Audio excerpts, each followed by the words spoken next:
અમદાવાદના પકવાન સર્કલ પાસે ફરી એકવાર અકસ્માત સર્જાયો છે। અજાણ્યા વાહનની ટક્કરે બાઇક ચાલકનું મૃત્યુ થયું છે। વધુ એક અકસ્માતમાં એક યુવકે જીવ ગુમાવ્યો। તથ્ય જેવી જ ઘટના ન બને તે માટે પોલીસે ડાયવર્ઝન આપ્યો હતો। તો અકસ્માતની સાથે એક પણ જે ખાસ જાણવું જરૂરી નથી સમજ્યા। નેશનલ ક્રાઇમ રેકોર્ડ બ્યુરોના આંકડા મુજબ ગુજરાતમાં 4 મુખ્ય શહેરોમાં માર્ગ અકસ્માતની ઘટનામાં ચિંતાજનક વધારો થયો છે, જેમાં અમદાવાદમાં સૌથી વધુ 1586 અકસ્માતોમાં 410 લોકોએ જીવ ગુમાવ્યો છે।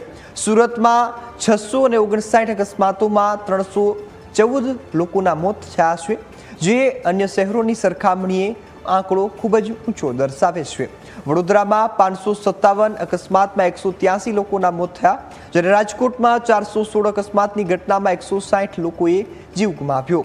એકંદરે આ આંકડાઓ સાબિત કરે છે કે અમદાવાદમાં અકસ્માતોની સંખ્યા સૌથી વધુ છે, પરંતુ સુરતમાં જે અકસ્માત દીઠ મૃત્યુના કિસ્સાઓનું પ્રમાણ ચિંતાજનક વધ્યું છે। તો હાલમાં અમદાવાદના પકવાન સર્કલ પરનો આ જે અકસ્માત છે, ઓવરબ્રિજ પર બાઇક ચાલકને કોઈ અજાણ્યા વાહન ચાલકે ટક્કર મારી હતી, જેમાં બાઇક ચાલકનું મોત થયું છે। તો આ સમગ્ર ઘટનાને લઈ હાલ તો પોલીસે તપાસ હાથ ધરી છે।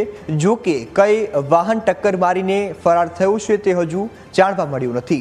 આ સમગ્ર ઘટનાના જે દ્રશ્યો સામે આવ્યા કે જેમાં બાઇકનું કચરઘાણ નીકળી ગયું છે। આ અકસ્માતની ઘટનામાં હાલ છે તે પોલીસ દ્વારા પણ તપાસ તેજ કરવામાં આવી છે।